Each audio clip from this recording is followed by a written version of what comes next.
ओम नमः शिवाय। आज आसतु जाना सरल भाव आम घरे केमी सावित्री व्रत पूजा पालन करवा। प्रथम एक कलश बसई ने गोटे पीढ़ा पकई ठाकुर को आस्थान देदेवे। ठाकुर को आस्थान दे सारापर हाथ में टे जल नहीं संकल्प करेंगे। संकल्प कर सारापर प्रथम दीप पूजा करेंगे। दीप पूजा कर सारापर ठाकुर को गाधे स्नान करदेवे।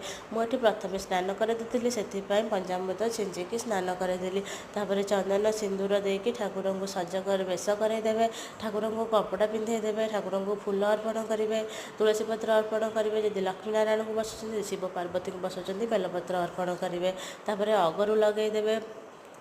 सरलापर सावित्री व्रतर बही पढ़े। बही पढ़ा सारापर ठाकुर को प्रसाद अर्पण करेंगे। आलती करेंगे।